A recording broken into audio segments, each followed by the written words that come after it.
Assalamualaikum warahmatullahi wabarakatuh. Perkenalkan nama saya Marwa Azizah, NIM PN0722421819.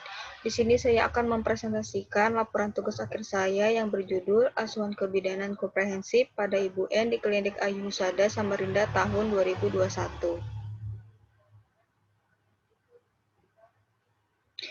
Untuk laporan tugas akhir saya terdiri dari bab 1 pendahuluan, bab 2 tinjauan teori, bab 3 metode laporan kasus, bab 4 tinjauan kasus, bab 5 pembahasan, bab 6 penutup. Untuk bab 1 pendahuluan terdiri dari latar belakang, rumusan masalah, tujuan, manfaat, ruang lingkup, sistematika penulisan. Untuk bab 2 tinjauan teori terdiri dari konsep dasar teori, konsep dasar manajemen.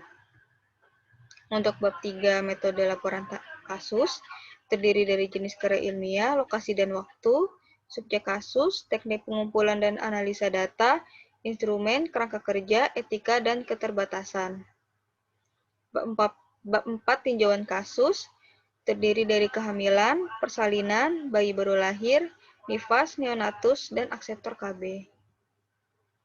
ANC pertama, tanggal 30 Maret 2021, Jam 11, ibu ingin memeriksakan kehamilannya dan tidak ada keluhan. Untuk hari pertama haid terakhir, tanggal 15 bulan 7 tahun 2020, taksiran persalinan 22 bulan 4 2021, riwayat persalinannya sebelumnya melahirkan anak perempuan, usianya cukup bulan, secara spontan, ditolong oleh bidan di klinik, berat lahir 2.200 gram, panjang badan 47 cm. Riwayat kontrasepsi menggunakan suntik 3 bulan selama kurang lebih 2 tahun. Tinggi badan 151 cm, berat badan sebelum hamil 52 kg, berat badan saat ini 64 kg, nilai 27 cm. Tekanan darah 100/70, nadi 85 kali per menit, pernapasan 20 kali per menit, suhu 36,6 derajat Celcius. Abdomen tinggi fundus 27 cm, lepot 1 teraba bokong, lepot 2 teraba punggung di kiri, lepot 3 teraba kepala dapat digoyangkan, lepot 4 belum masuk pintu atas panggul.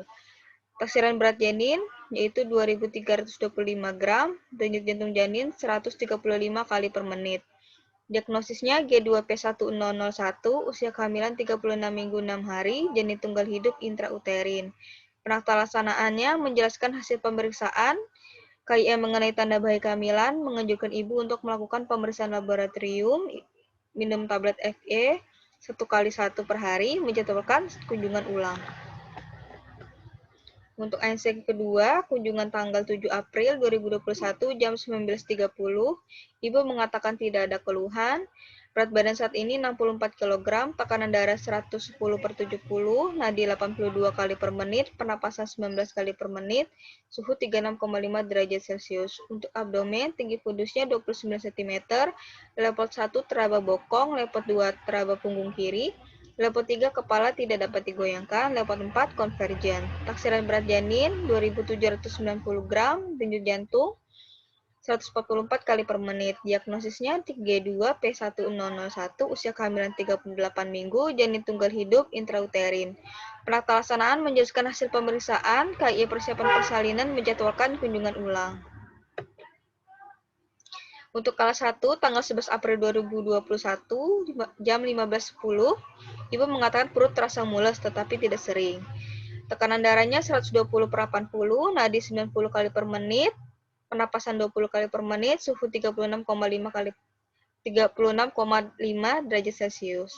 Wajahnya tidak pucat, mata sklera berwarna putih, konjungtiva merah muda. Untuk abdomen, tinggi fundusnya 30 cm, lepot 1 teraba bokong, lepot 2 punggung kiri, lepot 3 teraba kepala, tidak dapat digoyangkan, lepot 4 divergen. Taksiran berat janin 2.945, denyut jantung janin 128 kali per menit, diagnosis G2P1001, usia kehamilan 38 minggu 4 hari, infartu kalau 1 fase aktif, janin tunggal hidup intrauterin.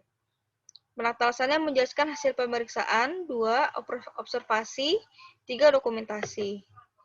Untuk kala 4, ibu merasa perutnya mules, terus tekanan darahnya 110/70, nadi 90 kali per menit, pernapasan 21 kali per menit, suhu 36,6 derajat Celcius. wajah tidak pucat, mata skleranya berwarna putih, konjungtiva merah muda, abdomen, TFU 2 jari di bawah pusat, kontraksi uterus baik, genitalia terdapat laserasi pada mukosa dan kulit perineum derajat 2.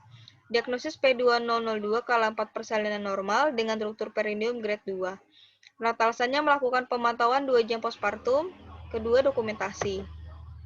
Untuk bayi baru lahir, tanggal 11 April 2021 jam 18.30, bayi lahir dengan jenis kelamin laki-laki, nilai Apgar skor 8/10, ketuban jernih.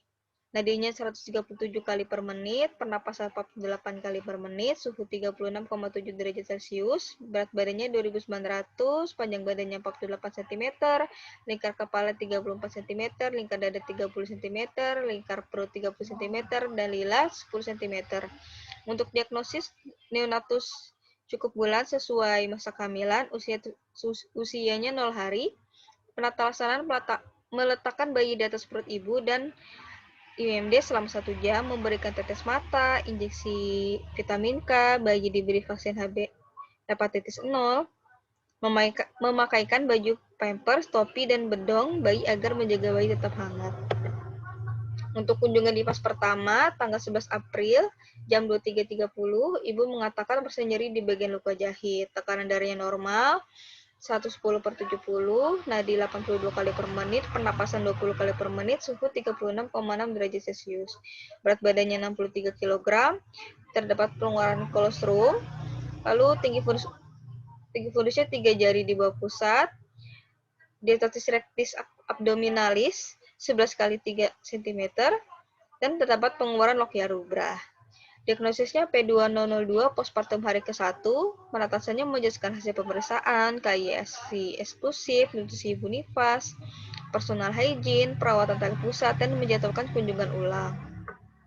Untuk kunjungan nifas kedua, pada tanggal 16 April 2021, jam 19.30, ibunya merasa nyeri di bagian luka jahitan. Untuk TTV-nya normal, berat badannya 63 kg, terdapat pengeluaran ASI, tinggi fundus uteri, terdapat 3 jari dan sifisis, dan terdapat pengeluaran lokial sanguinenta. Untuk diagnosis P2002 postpartum hari kelima, penata laksanaan menjelaskan hasil pemeriksaan, terus KIE tanda bahaya nifas, KIE ibu untuk menjaga kebersihan genitalia dan menjaga pola makan.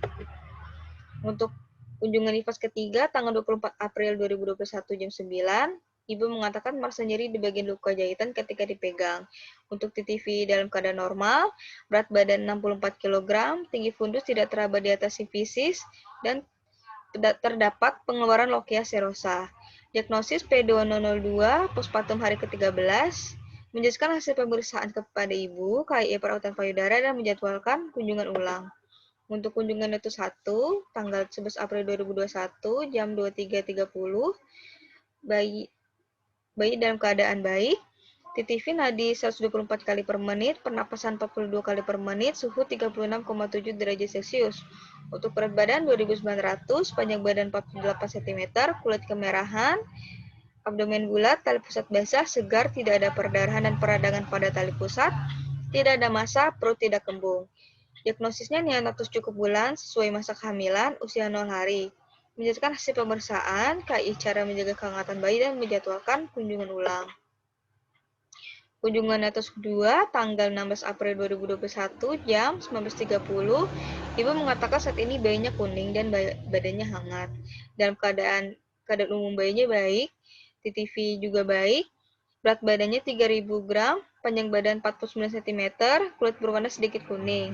Diagnosisnya neonatus cukup bulan sesuai masa kehamilan, usia 5 hari, menjelaskan hasil pemeriksaan, KIE kompres air hangat dan menjemur bayi di bawah sinar matahari, pemberian ASI untuk mengurangi kuning pada bayi, dan posisi menyusui yang benar.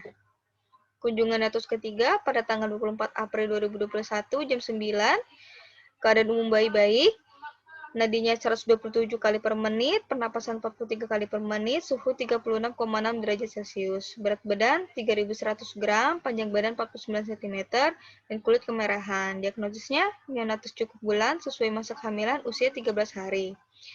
Menjelaskan hasil pemeriksaan, KIE imunisasi dasar lengkap, dan menjaga kebersihan bayinya. kunjungan NIPAS keempat pelayanan kontrasepsi. Pada tanggal 21 Mei 2021, jam 17.00, Ibu belum menentukan KB yang akan digunakan. Ibu dalam keadaan umum baik, tekanan darah 110/80, nadi 78 kali per menit, pernapasan 20 kali per menit, suhu 36,6 derajat Celcius, berat badan 64 kg, mata sklera berwarna putih, konjungtiva berwarna merah muda, payudara terdapat pengeluaran ASI. Untuk diagnosis P2002 postpartum hari ke-40, calon akseptor KB. Menjelaskan hasil pemeriksaan, KIE metode kontrasepsi yang cocok untuk ibu menyusui, dan keuntungan dan kerugian dari suntik 3 bulan. Untuk bab 5 pembahasan, terdiri kehamilan, persalinan, bayi baru lahir, NIPAS, neonatus, dan akseptor KB.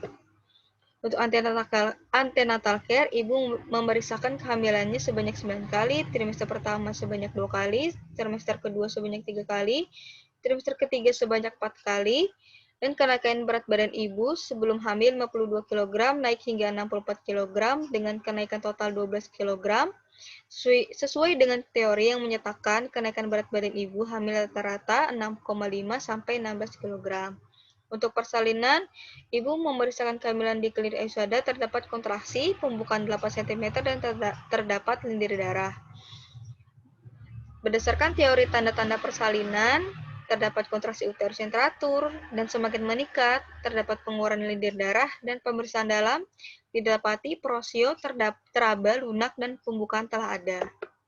Untuk bayi baru lahir, bayi Ibu N dengan jenis kelamin laki-laki, berat badan 2.900 gram, panjang badan 48 cm, ketuban jernih, dan lahir pada usia kehamilan 38 minggu 4 hari. Sesuai dengan usia kehamilan, bayi cukup bulan yaitu 37 sampai 40 minggu, berat badan normal 2.500 sampai 4.000 gram, panjang badan normal 48 sampai 52 cm. Untuk NIPAS, dalam masa NIPAS ini, Ibu telah mendapatkan 4 kali kunjungan, yaitu yang pertama, yaitu 6 jam pertama setelah persalinan, kunjungan kedua di hari ke-5, kunjungan 3 di hari ke-13, dan kunjungan ke-4 di hari ke-40. Untuk neonatus, kunjungan kedua setelah kelahiran tali pusatnya sudah terlepas, kering, dan tidak ada infeksi. Sesuai dengan teori, perawatan tali pusat yang benar dan lepasnya tali pusat dalam minggu pertama secara bermakna mengurangi insiden infeksi pada neonatus. Dan berat badan neonatus bertambah 3.100 gram dari 2.900 gram. Untuk akseptor KB, memberikan konseling KB yang cocok untuk ibu menyusui. Suami dan Ibu N mengatakan saat ini memilih menggunakan suntik KB progestin 3 bulan. Suntik progestin 3 bulan itu sangat cocok untuk ibu yang menyusui karena mengandung hormon progesteron dan aman untuk menyusui, tidak menghambat pengeluaran ASI. Bab 6 penutup, kesimpulannya yaitu asuhan kebidanan komprehensif yang dilakukan dari kehamilan, persalinan, bayi baru lahir, NIPAS, neonatus, dan pelayanan kontrasepsi sangat penting untuk mendeteksi secara dini kelainan-kelainan yang dapat terjadi. Terima kasih. Assalamualaikum warahmatullahi wabarakatuh.